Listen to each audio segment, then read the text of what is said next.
apparently, leading the East African community has become more difficult.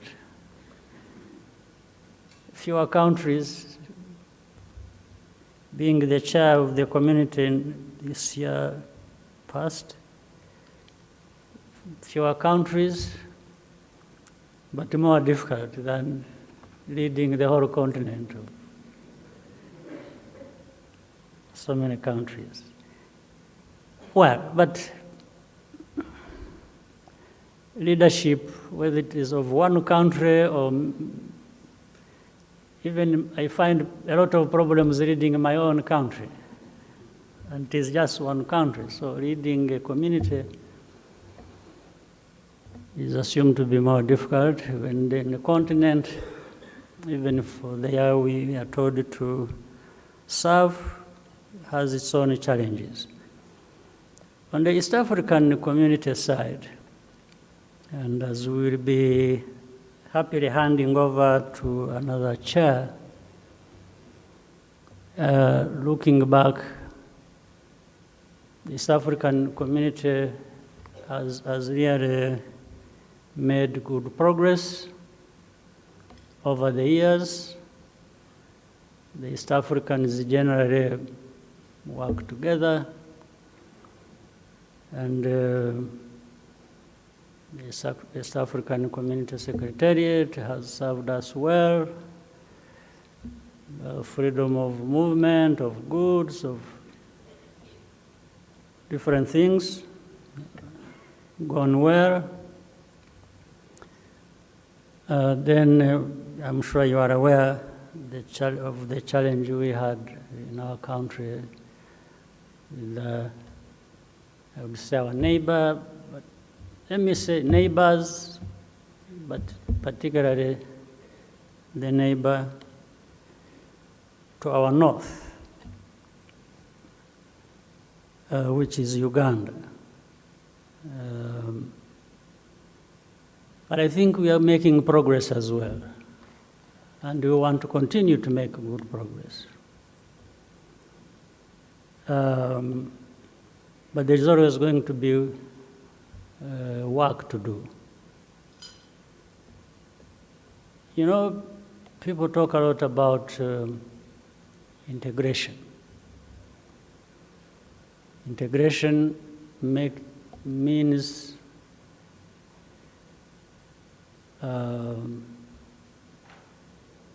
it has something to relate that relates to borders.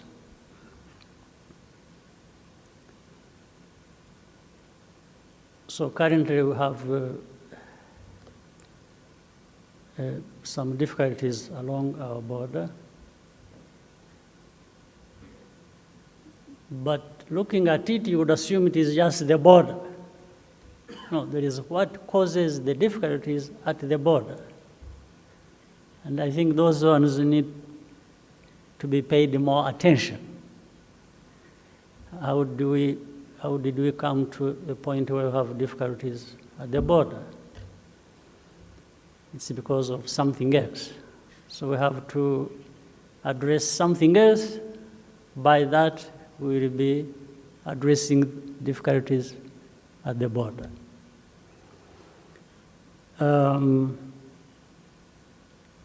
You know, even without borders, let's suppose borders were removed in the East African community. For Rwanda, we have Tanzania to the east, Burundi to the south, DRC to the west, Uganda to the north. Let's assume we removed the borders.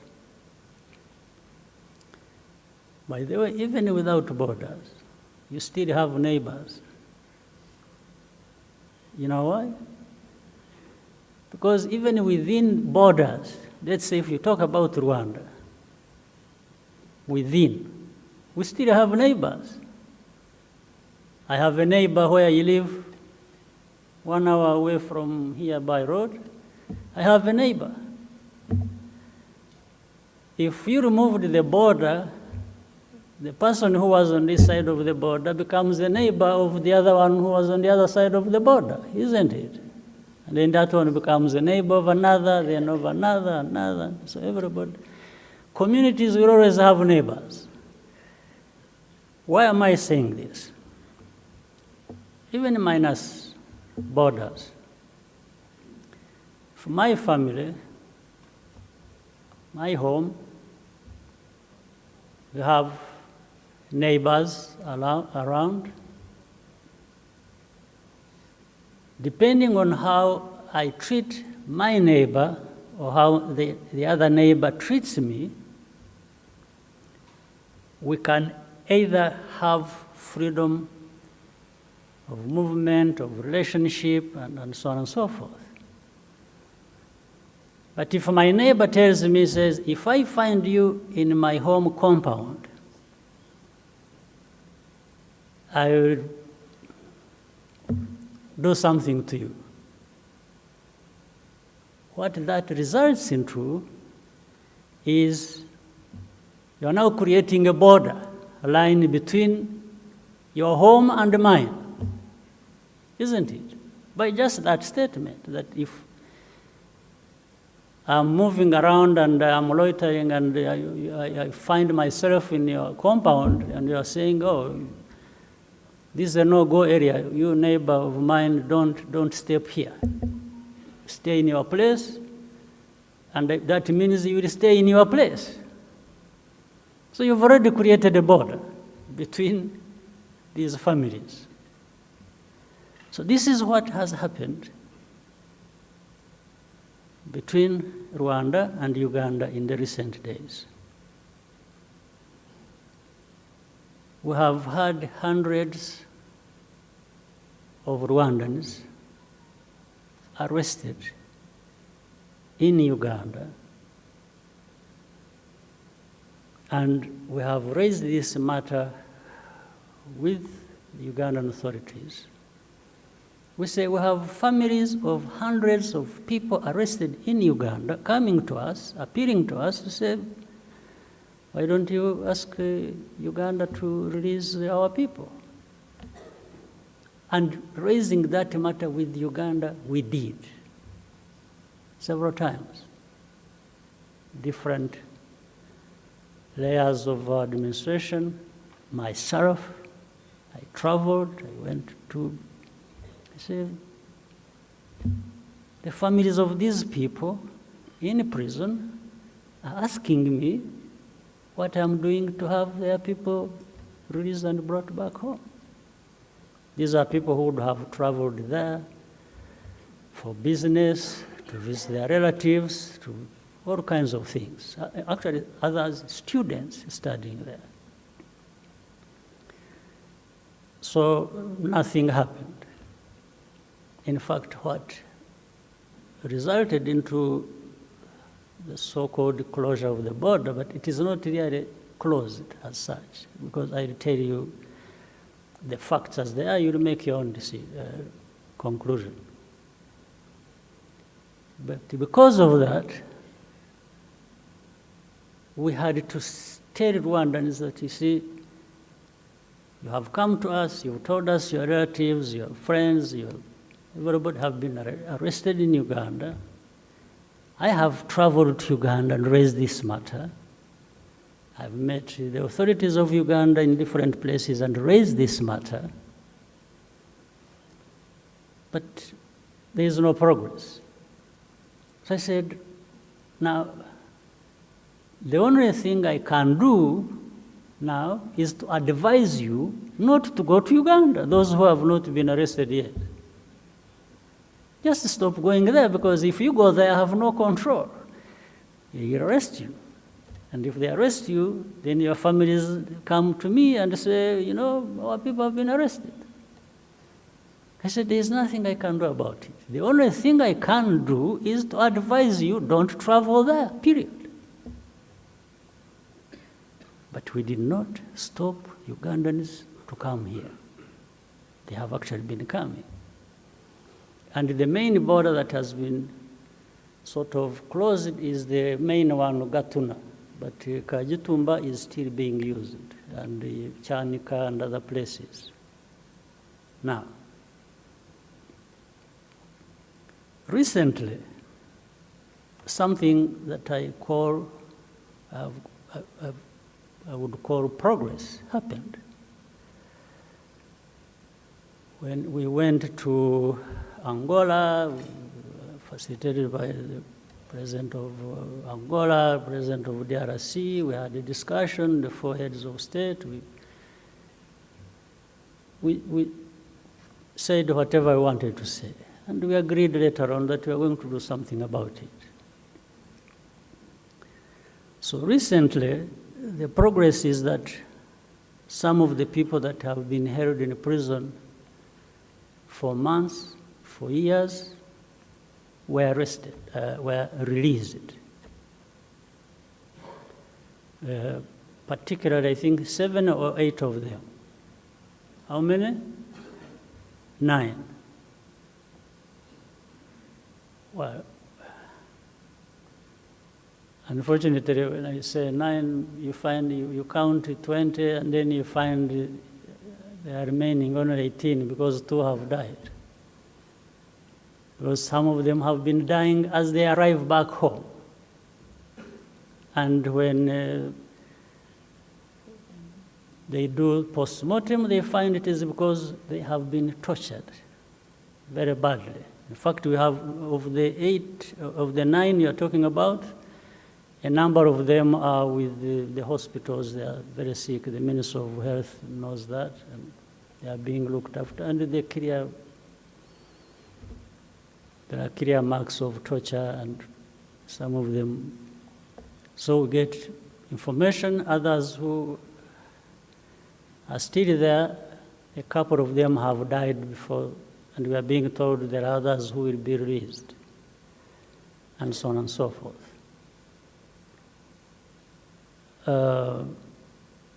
Now, as that is happening, and I am calling it good progress, that some people are released, forget about the other stories related with how they have been treated.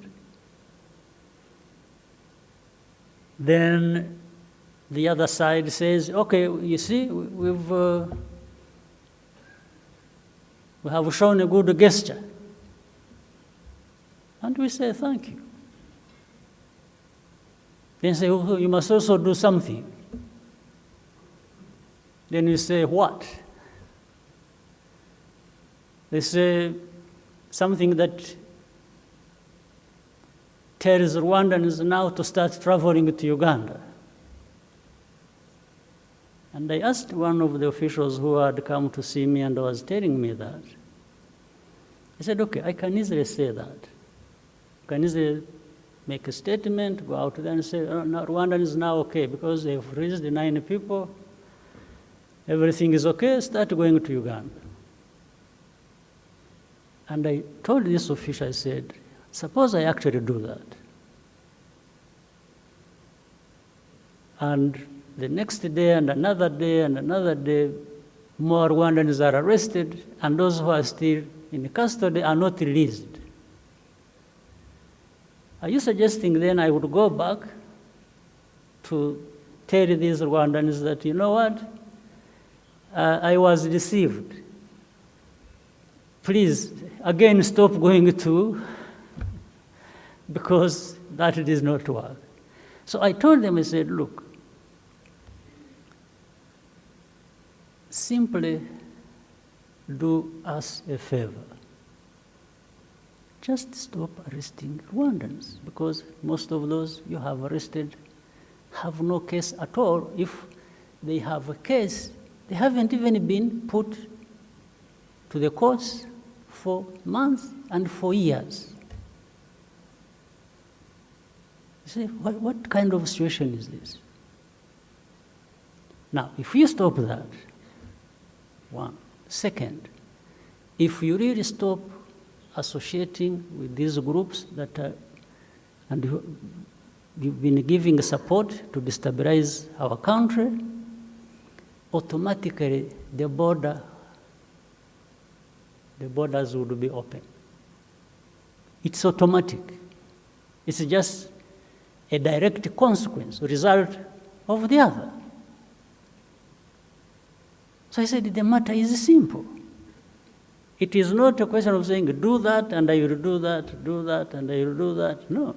For us, it is one thing. In fact, what I'm being demanded to do is to say, please, Rwandans, start comfortably going to Uganda. That's what I'm being asked. And I'm holding on to that because I'm not yet comfortable that I can tell Rwandans to feel free to go to Uganda. And then the next day they are arrested. So again, relatives come back to me and say, President, you deceived us. Now you have even put in trouble our relatives, our friends. This is what has been going on. And soon we will be going back to Angola to meet again, and the purpose is to review the progress where it has been made, and the reasons for lack of it in other cases. But the situation is this. Now, the rest is, but in the midst of all this, there is so much talk about integration. Yes, we can have as many lectures for as long as we want about integration, but integration of regions and communities, and it does not happen just because you are making a slogan about it. No, it will happen, and it happens because you are doing the right thing that actually needs to be done in order for that to be realized. You can say, oh, borders,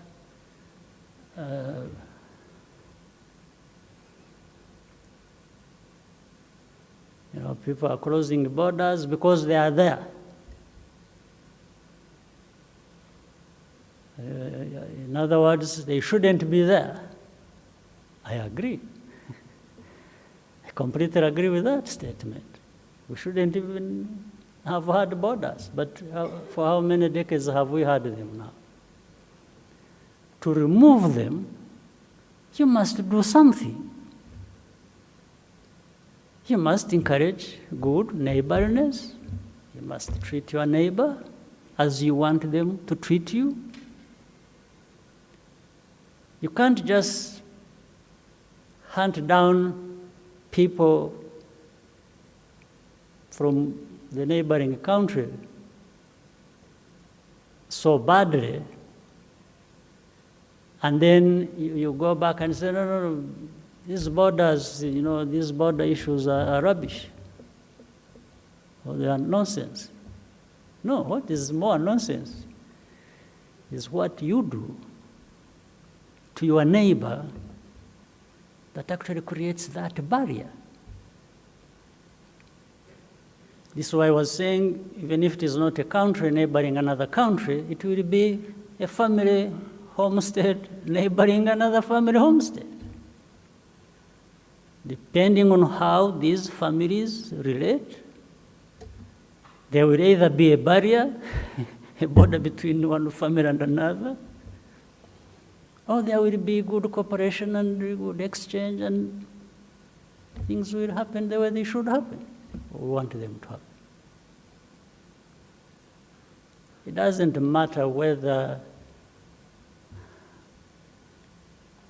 somebody else comes from another neighboring country or another far distant place to come and praise you, that you are the best person that has ever lived. I have no problem anybody being the best person that has ever lived. But we must see it. somebody has to explain to me that it is because of these reasons that I'm saying it. And if there are reasons for me to say that, no, this can't be the case because this person has caused problems to me, to others, and so on. Maybe not to you. Maybe you've benefited from that person. If you did, maybe you are right to praise this person. But you can't praise that person on my behalf because I don't agree with you. I don't agree that this person is the best person that has lived in this region because I have suffered because of him.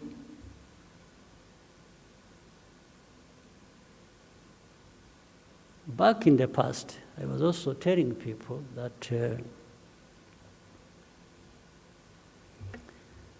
in Rwanda, we used to have so many grass-thatched homes, what you call the nyakatsi. Even, you have heard about it. Nyakatsi were grass-thatched houses, which we have been replacing for the roofing with the tiles and the iron sheets and so on. So, but I told people, which is a story that every one of you knows very well here, when you live, if you had, so many grass-thatched houses, close to each other, you don't want to play a game of throwing flames, fire flames all over the place, because your house will be burnt too. You might be wanting to throw it at your neighbor's house. When your neighbor's house catches fire, the flames of that fire will actually set fire on your grass-thatched house. This is the truth of the matter.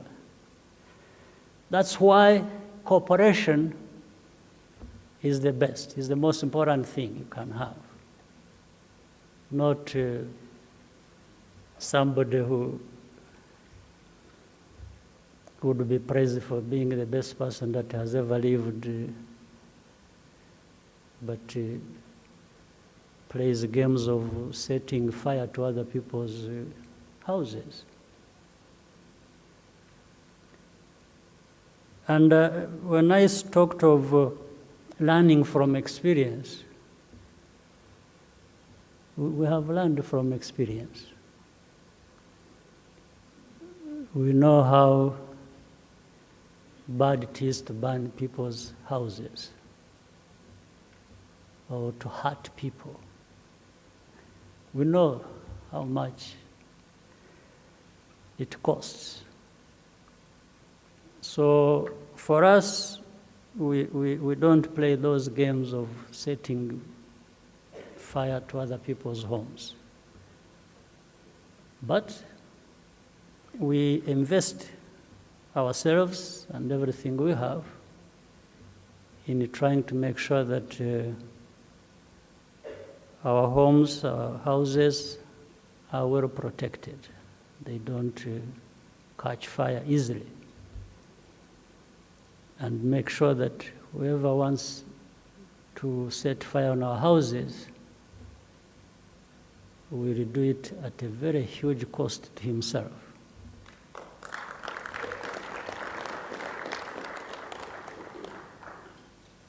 I've said too much. I didn't want to say this, but sometimes you need to release. This has been weighing on me. I needed to let it go.